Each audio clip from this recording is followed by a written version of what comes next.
देखिए बेटा, gravitational, the concept of gravitational, concept क्या है ग्रेविटेशनल का और ग्रेविटेशनल क्या है। देखिए, ये कहता है ever wonder why an object drop from a higher reached the earth surface.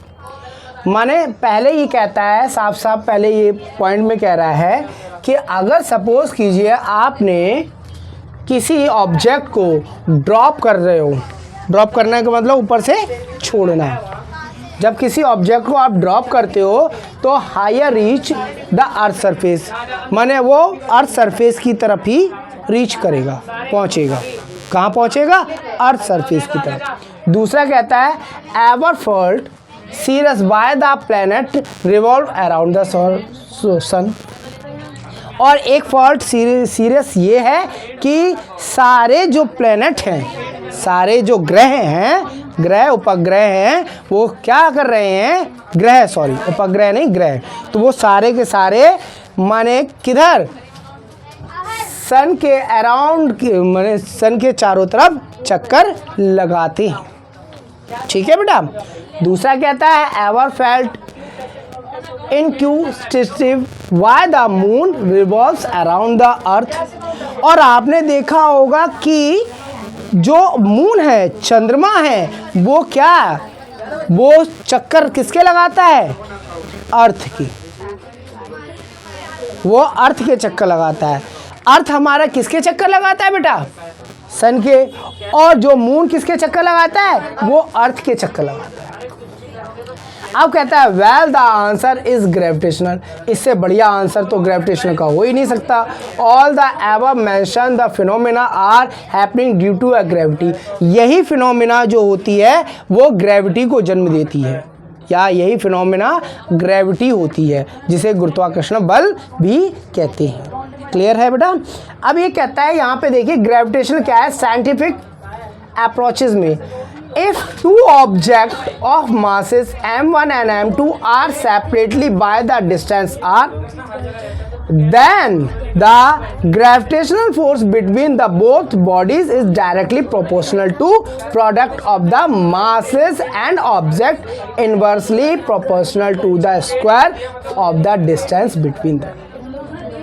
माने ये क्या है, कह रहा है कि यहाँ पर कोई दो ऑब्जेक्ट हैं आपके,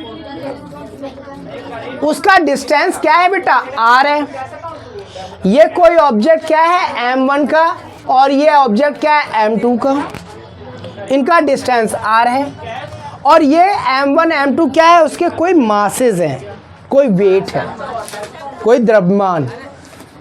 एक पिंड है जिसका, दो पिंड हैं जिनके अलग अलग द्रव्यमान हैं, जिनके अलग अलग द्रव्यमान है, और उनका जो दूरी है वो क्या है बेटा, r है। क्लियर है ना, हिंदी इंग्लिश दोनों कंबाइन कर रहा हूँ इसलिए बेटा। तो क्या है, उसकी जो दूरी है बेटा वो क्या है, r है। अब ये कहता है उसकी जो दूरी r है, तो उसमें क्या कहता है, then the gravitational force between both of the bodies is directly proportional to and product of the masses of the object inversely proportional to square of the distance between them। तो उसका जो masses है वो क्या है, आपस में multiply हैं, उनके जो द्रव्यमान है आपस में मल्टीप्लाई हैं, और उसकी जो दूरी है वो इन्वर्सली प्रोपोर्शनल है। जो फोर्स लग रहा है इन दोनों के बीच में, अब कोई ना कोई फोर्स तो लग ही रहा होगा बेटा, है ना।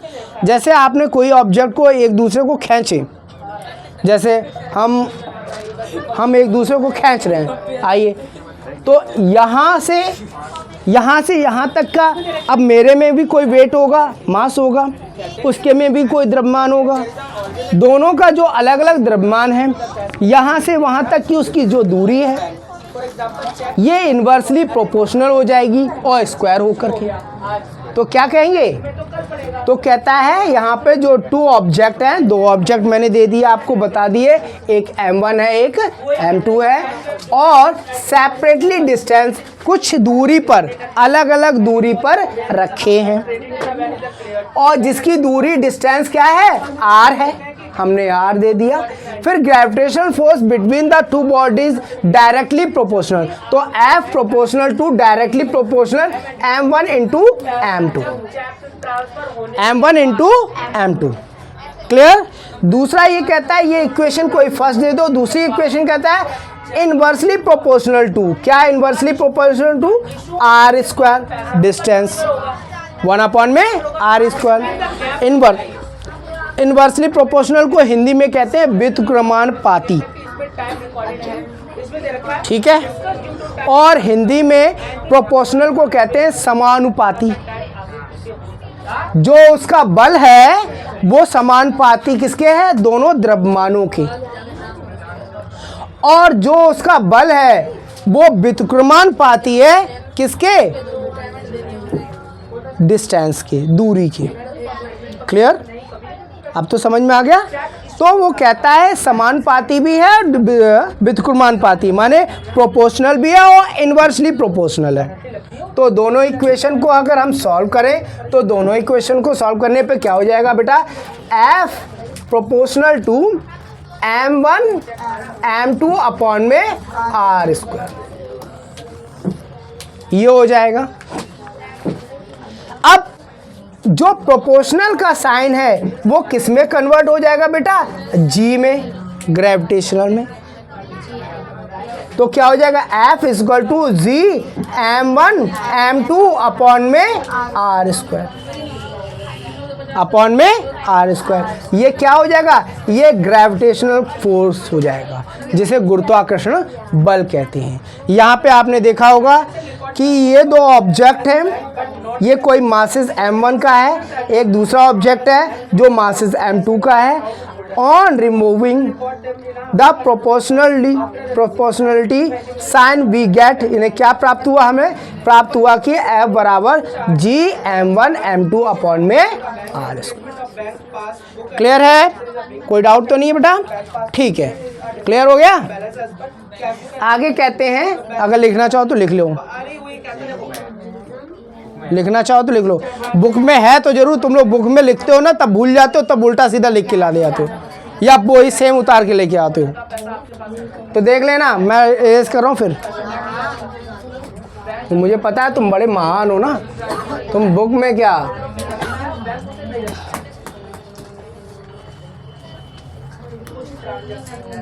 अब ये कहता है वेयर एज m1 क्या है बेटा, m1 है फर्स्ट मास ऑब्जेक्ट, पहला द्रव्यमान किसी वस्तु का, किसी पिंड का।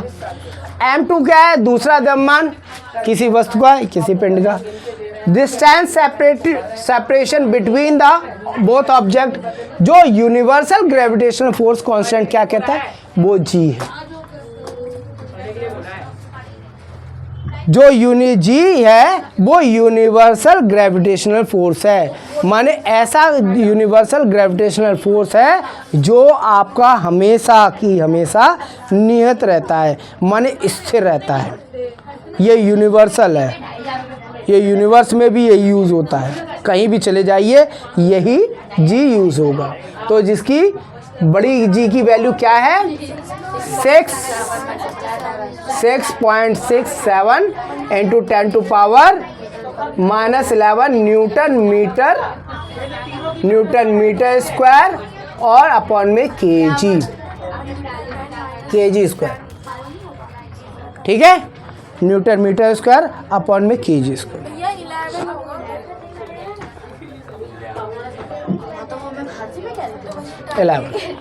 ठीक है। ये आप देखिए, आपको इसमें एक एग्जाम्पल भी देता हूँ, एग्जाम्पल आप समझ लेंगे कि 2 ऑब्जेक्ट हैं, कोई 2 ऑब्जेक्ट हैं, एक ऑब्जेक्ट क्या है 2 kg का, दूसरा ऑब्जेक्ट क्या है 3 kg का, ठीक है। इन दोनों की डिस्टेंस कितना दे रखा है, डिस्टेंस दे रखा है 3 मीटर। डिस्टेंस दे रखा है 3 मीटर। अब आपको क्या करना है, calculate the gravitational force exert by the one object on the other. माने किसी एक ऑब्जेक्ट पर उसका ग्रेविटेशनल फोर्स कितना पड़ रहा है वो कैलकुलेट करना है। तो फॉर्मूला क्या होता है बेटा, F इज इक्वल टू होता है जी m1 m2 अपॉन में r स्क्वायर। तो क्या हो जाएगा, F इज इक्वल टू क्या हो जाएगा, बड़ा G 6 into 6 7 into 10 to power -11 multiply by 2 kg into 3 upon में 3 का स्क्वायर। इसे सॉल्व कर लो, इसे सॉल्व करो फटाफट और सॉल्व करके मुझे बताओ कितना आया। सॉल्व करके इसका आंसर आएगा, बताइए इसका आंसर आएगा कितना आएगा, ठीक है, जल्दी से बताइए सॉल्व करके इसका आंसर कितना आएगा कितना नहीं आएगा।